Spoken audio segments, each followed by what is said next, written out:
Hello guys, ಇವತ್ತು ನಾನು ಅಕ್ಕ ನೂಡಲ್ಸ್ ಹೆಂಗೆ ಮಾಡಿದೆ ಅಂತ ತೋರಿಸ್ತೀನಿ ಬನ್ನಿ. ಪಾತ್ರದಲ್ಲಿ ನೀರು ಹಾಕೊಂಡು ಅದು ಅಕ್ಕ ನೂಡಲ್ಸು ಹಾಕಬೇಕು.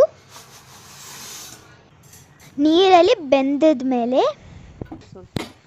ನೀರು ಸೋಸ್ಬಿಟ್ಟು ಒಂದು ತಟ್ಟೆದಲ್ಲಿ ಹಾಕೋಬೇಕು. ಹೀಗೆ ಈ ಥರ ಸೋರ್ಸೋದು ಬಂದಿರುತ್ತೆ ತಾನೆ.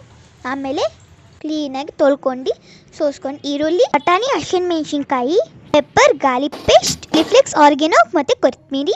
ಒಂದು ಪಾತ್ರೆಯಲ್ಲಿ ಎಣ್ಣೆ, ಹಸಿಮೆಣಸಿನ್ಕಾಯಿ, ಆಮೇಲೆ ಚೆನ್ನಾಗಿ ಫ್ರೈ ಮಾಡ್ಕೋಬೇಕು.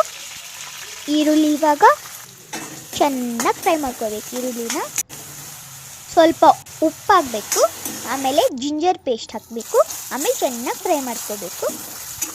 ಈರುಳ್ಳಿ ಬ್ರೌನ್ ಆಗೋ ತನಕ ಚೆನ್ನಾಗಿ ಫ್ರೈ ಮಾಡ್ಕೊಂಡಾಮೇಲೆ ಬಟಾಣಿ ಹಾಕಬೇಕು. ಬಟಾಣಿ ಹಾಕಾಮೇಲೆ ಚೆನ್ನಾಗಿ ಮತ್ತೆ ಫ್ರೈ ಮಾಡ್ಕೋಬೇಕು. ನಾವದು ಬೀನ್ಸು ಮತ್ತು ಕ್ಯಾರೆಟ್ನ ಹಾಕ್ಬಿಟ್ಟು ಮಿಕ್ಸ್ ಮಾಡಬೇಕು. ಮಿಕ್ಸ್ ಮಾಡಾಮೇಲೆ ಡಾರ್ಕ್ ಸೋಯಾ ಸಾಸ್ ಹಾಕಬೇಕು, ಸ್ವಲ್ಪ ರೆಡ್ ಚಿಲ್ಲಿ ಸಾಸ್, ಆಮೇಲೆ ಚೆನ್ನಾಗಿ ಮಿಕ್ಸ್ ಮಾಡ್ಕೋಬೇಕು.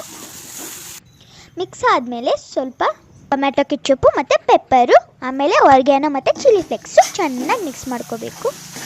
ಮಿಕ್ಸ್ ಮಾಡಾಮೇಲೆ ಅದು ನಾವು ಅಕ್ಕ ನೂಡಲ್ಸ್ ಮಾಡಿರ್ತೀವಿ ತಾನೆ, ಬೆಂದಿರ್ತಾನೆ, ಅದು ಮಿಕ್ಸ್ ಮಾಡಬೇಕು ಚೆನ್ನಾಗಿ ಕಲರ್ ಬರೋ ತನಕ. ಆಮೇಲೆ ಸ್ವಲ್ಪ ಕೊತ್ತಂಬರಿ ಹಾಕ್ಬಿಟ್ಟು ಆಮೇಲೆ ಮುಚ್ಚಬೇಕು 5 ಮಿನಿಟ್ಸ್ ಬೆಂದಕ್ಕೆ. 5 ಮಿನಿಟ್ಸ್ ಆದಮೇಲೆ ಮಿಕ್ಸ್ ಮಾಡಬೇಕು. ಎಷ್ಟು ಚೆನ್ನಾಗಿದೆ ಸ್ಮೆಲ್ಲು, ಡಿಲೀಷಿಯಸ್. ನಾನು ರೂಮಿಂದ ಬಂದೆ, ನಮ್ಮಮ್ಮ ಕರೆದ್ರು. ಆಚುರಾಸಿಗೂ ಟ್ರೈ ಮಾಡ್ಬೋದು. ನಮ್ಮಮ್ಮ ಇವಾಗ ನಂಗೆ ತಿನ್ನಿಸ್ತಿದ್ದಾರೆ, ನಾನು ವೀಡಿಯೋದಲ್ಲಿ ಬಂದಿಲ್ಲ ಅಷ್ಟೇ. ವಾವ್, ಎಷ್ಟು ಚೆನ್ನಾಗಿದೆ. ನೀವು ಟ್ರೈ ಮಾಡ್ಬೋದು ಇದು ಮನೆಯಲ್ಲಿ. ಈ ವಿಡಿಯೋ ನಿಮ್ಗೆ ಇಷ್ಟ ಆದರೆ simple ingredients noodles. Thank you.